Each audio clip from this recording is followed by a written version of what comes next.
One thing that always impressed me was it was crazy because Jareed's father was like on tour with. I don't know why he didn't just come on tour. I know, right? We would be in South Dakota somewhere in some crazy town, and this black man would come from around the school. It was Jareed's father. We'd be in Ankeny, Iowa. Yep, love it. Jareed's father. It was hilarious. No, it was. I wouldn't see him like everybody else would see him. And they were like, Jareed, is that your dad? And I'm like, what? Yeah. My father let him have it, though. It was hilarious. So when I came back and I told my father that Hannum made me an alternate, my father was like, what? So he called Hannum that very night. It was a Sunday night after camp. And I was like, but Dad, I'm still kind of in the core. You know, I'm an alternate. He's like, no, I'm calling. So my father got Hannum on the phone. And he was like, hey, you don't know the type of person my son is. My son's grown up was raised in a drum corps family because my parents marched drum corps, and I used to practice drill moves in the living room in my house with my father. So my father was like, you don't know, Jareed, he breathes and bleeds drum corps, you know what I mean? You're making a big mistake, and he let Hannum have it. And Hannum basically said, well, he's an alternate, he's still in the core. If something happens, he's the next man up. So I just kept coming back to rehearsal as if I was the man, and it paid off. So.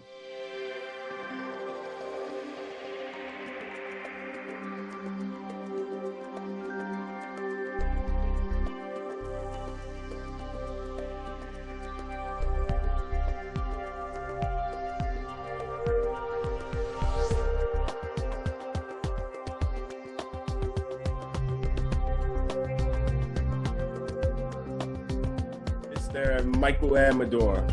Just briefly tell us who you are, where you marched.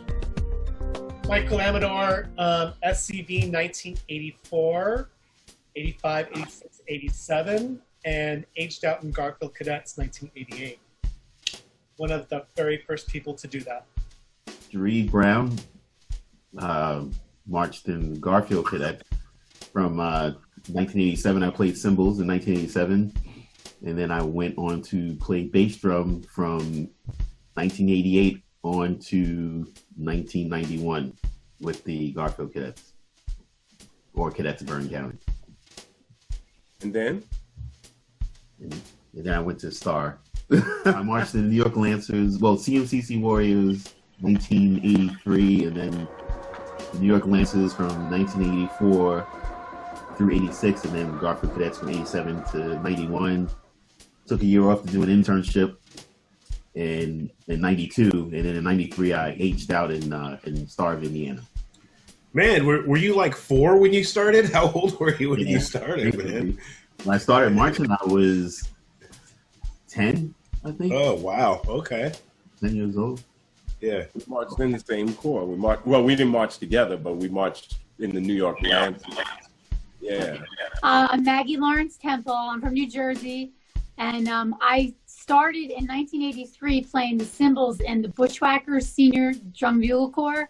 And then in 84, I played like a flugelhorn in the Bushwhackers. And then I thought, I could try out for Garfield Cadets, just won, 84. So that was the winter, starting 85. So I was in the horn line of the Garfield Cadets up until the winter. And then Hannum or somebody, or Hoffman, came to me and said, we need a cymbal player. They had something happen. And then Dawn Sterling, she lived nearby.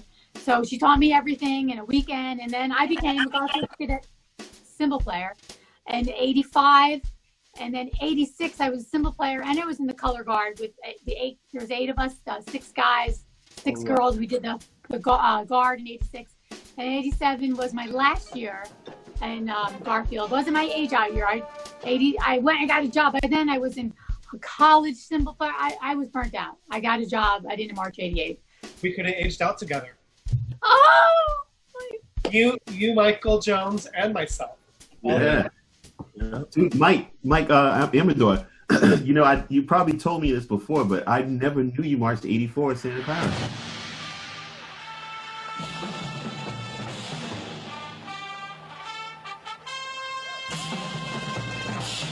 84, 85, 86, 87. Yep. That is freaking phenomenal.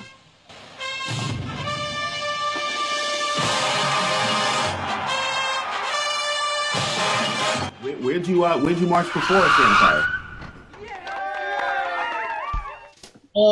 I did the Sacramento Freelancers 1980. Wow.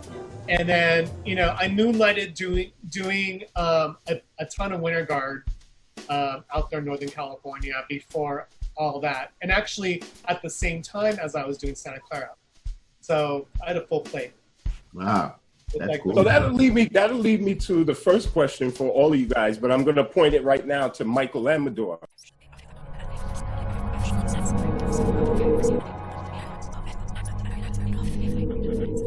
What was it about Santa Clara that attracted you? All right, this is going to be, here we go. So I saw Santa Clara Vanguard in a parade in 1976, and I just remembered seeing the rifle line in 1976 walk down the street spinning their rifle 80 show, and it was one of those things where I just, I'd never seen anybody do the moonwalk. I never saw anything start off in side 2, go to side 1, then come back, then turn themselves inside and out, and then do all that. And I was like a little 12-year-old. Oh yeah. Do you remember when you auditioned? I did. They needed a couple cymbal players, and I thought, all right, well, it's big, it's flashy, I can do that. But I had no idea on intensity of it all. I knew what it was like to be a drummer, and I didn't, as a 15-year-old, I just didn't really realize what I was getting myself into. So I remember going to the hall and just like being petrified. And just, learning everything, getting to know everybody. I was a 15-year-old, and then it was one of those situations where like everybody there had already been in that drum corps for like 4 or 5 years. I was just a puppy. So, it was definitely influential, and I was hooked right from the get-go. Tell me about who Santa Clara was to you prior to joining. Like what was it? Obviously the whole mystique of being in Santa Clara, wearing an Aussie, gauntlets, just like the poise, the class that like they had on and off the field, the way that like they rehearsed, walking into that hall, and just like the sense of a tradition, and or having like Ralph Hardiman standing right there in front of me and be like, okay, drum corps god, I had complete respect right from the get-go, and just the whole mystique of it Maggie, what about Garfield attracted you? What attracted you to Garfield? Well, I was lucky in the Bushwhackers. We had George Zingali write our drill, and the real like watered down, And I was like, oh, wow, this is amazing. So Maria, I was like 1984. I couldn't believe it watching them. So I wanted to be them. I couldn't wait to get that silk jacket. Oh my God, it's over there. I was gonna put it on. I didn't want to get yelled at. But I was like, I wanted to be that. They were just the way that they marched, and they stood there, and they were so beautiful and clean. And I don't know. I didn't even think about being in the drum line, honestly. At first, I was like, I was gonna be a horn player. And then it just evolved into this drum line. It was amazing. And we had like Bob Morrison teaching us things. Of course, we had Tom Hannum. We were so fortunate and I was part of it. I was so lucky. It was you, Lori, Dawn. I mean, for a couple of years there, we were pretty female heavy in the cymbal line. I think it was you, Dawn, Lori, and then 2 guys, Chico. Yeah, Alan, and then like one time there was a guy named John. One time Matt, right. Maybe. But it was dominated by the women. Now slowly, and then they abandoned me. No, but well, since we're talking about it, were there a lot of women in other cymbal lines? Do you remember during that time? PK. They were. Oh yeah, of course. Who? The sex symbols. Who's that? BK? Yeah. Yeah. Were they the ones that wore the bikinis? Yeah. Yeah. You guys were tough. I remember. Don't mess with those chicks over there. I know if we said anything to you, Lori would jump down our throats. Yeah. This is gonna be a long, drawn out stuff. No, give us the short. Well, back in 1982. Hector was a pup. Yeah. Well, with me, I was gonna join the Bridgemen, because the Bridgemen had, back in 80, 81, 82, 83, they had like one of the best drum lines in the country, right? So, my parents, we didn't have a car, so there was a show in Rutgers University in New Jersey, New Brunswick, New Jersey, and my father took me to the show. And we got to the show just in time to see the cadets come on the field. So, I'm this little 10-year-old maybe kid bouncing around in the stands, like most kids when you take them somewhere they can't keep still. So I'm like bouncing around and stuff, and all of a sudden I see the Garfield cadets marching on the field from the right side of the field, as you're facing the field from the right side of the field, and all I saw was just this glow, and I was just like, wow. And this is 83. And that was the only corps we saw that day. And I said, I want to march that corps. That's what attracted me, pretty much, and then, Michael Jones and I, we marched in the same corps, but not the same years. So every year he would come back, like when their tour was over, he would come back to our rehearsals because our tour wasn't over yet. And, it was like, seeing, a God come back, and bless us with his presence and stuff like that.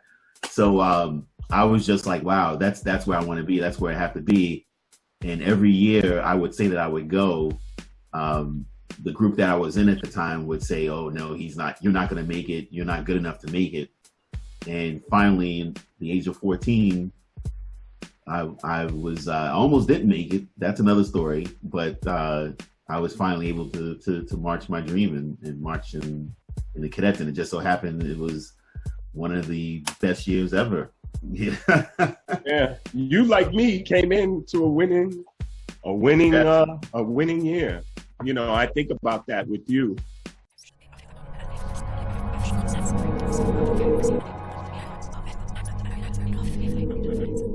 Tell us a little bit about the different techniques you guys use playing cymbals. Like, what are some of the different techniques that you incorporated into playing? Yeah, split parts. So everybody had their own part. And that means that everybody also had their own visual timing when they came in. So, we're very, very fortunate. We were kind of like a bass drum line. Didn't Tom Hannum do some kind of paper or thesis on cymbals? Yeah. Yeah. It is more than just crashing them together. You got to there's a certain sound that you have to achieve from them. And he called them highs. You got to get the highs. So you crash them in such a way, it's almost like a flam technique. You crash them in such a way where you don't get like a dull sound, but you get like a high pitched sound or overtone within the cymbal. Well, okay. I came into a very unique year of 84. We had Heisty as our sponsor that year. So we got like, we had an 18, a 20, and a 22. And then in between that, we had two dark crashes, which were very similar to Zildjian. Just like the crispness of it. That was me and Robert Chavera were number 2 and number 4 in dark crashes. So the sound was not, like we didn't sound like each other. So we had to basically write our own parts, but Ralph had to kind of like play with some sounds and techniques. So we spent a lot of time in front of the mirrors, just like deciding upon who was going to play which part. And that was kind of a trial and error for about, for basically like the whole entire winter. And that's why, like, I don't know if you remember, like, the drum solo in 1984. Like, there's like a couple of runs where, like, you can hear every cymbal being very, very different. And then, you know, just based upon, like, the technique was basically, like, orchestral.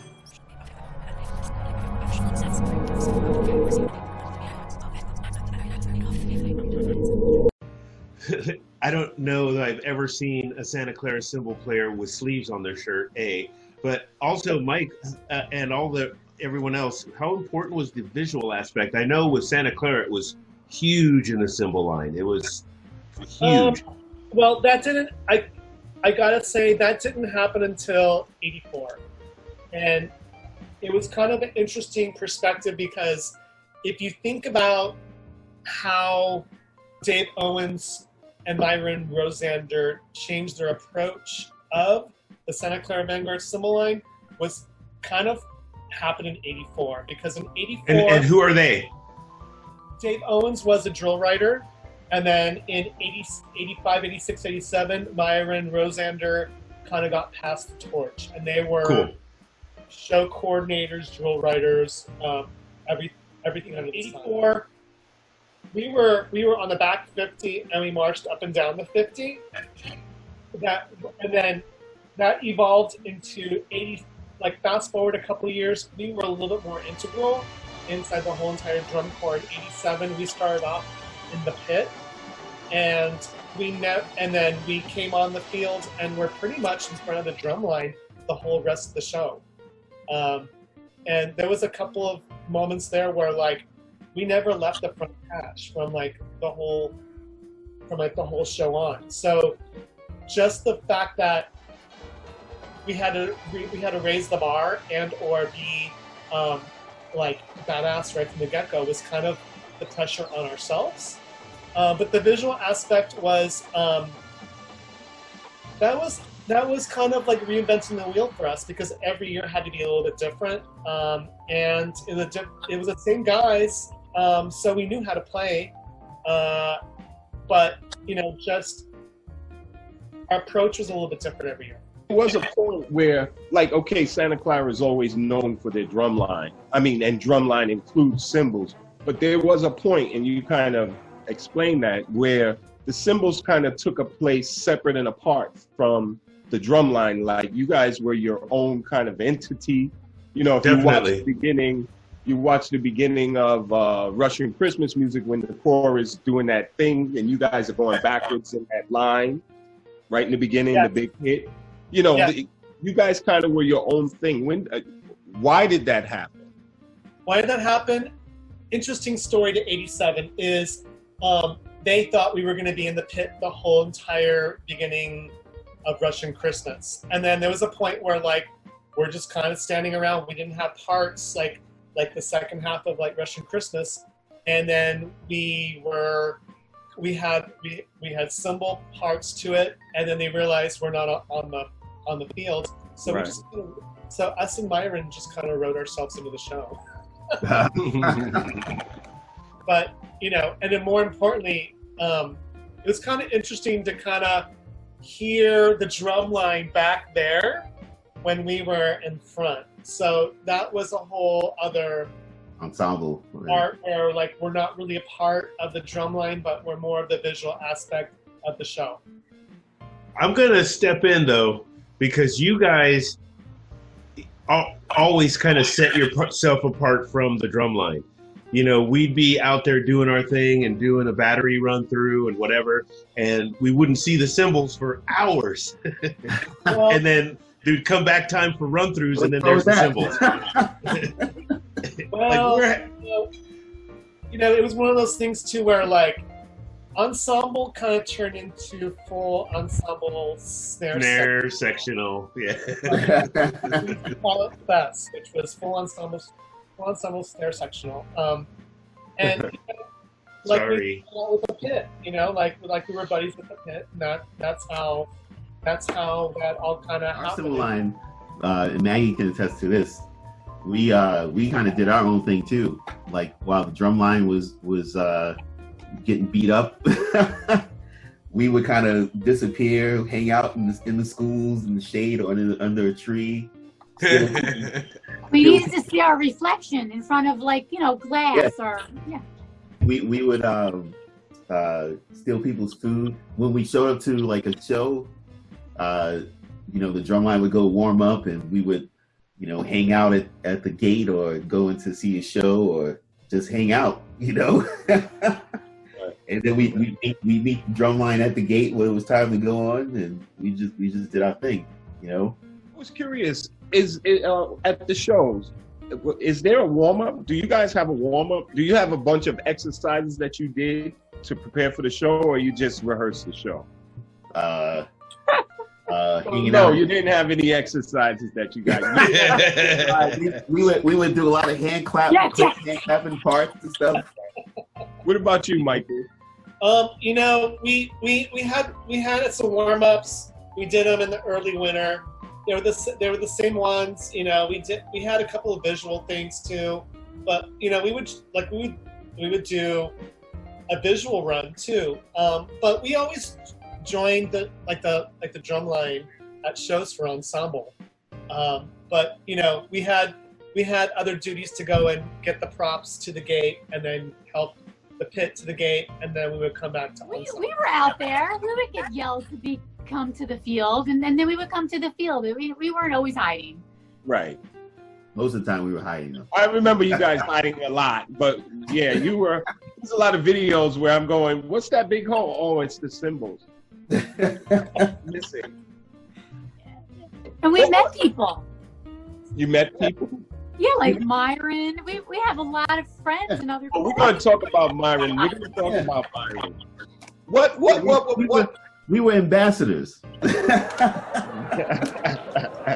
I guess that's what symbolizes across the land, right? Yeah. What's challenging? What did you guys find most challenging? I mean, the stereotype is cymbal players just march and crash on four and blah, blah, blah. What did you find challenging about playing that instrument? The endurance for it. Going back to, I want to say 85, we had 22s. Festive Overture was an 8-minute opener. And, just by the end of the Festive Overture, we were all sliced and diced under our armpits. Wow. A day off. We took a day off in 85 and we came here to New York. And it was kind of interesting because the day after that, we had a day and a half of just resting our body and not doing anything. We came back and we were monsters. So what years did you march, James? I just marched 87. That's it. And where else did you? I marched in a small corps up in Vancouver, Washington, called the Spartans. Oh my God, are you from Canada? No. This is in Oregon. But I do love Canadian corps, in particular, Connection Quebec, the Ventures, and Dutch Boy. Those are my Dutch Boy's my secret crush. It almost seems like Dutch Boy was a feeder corps to the cadets.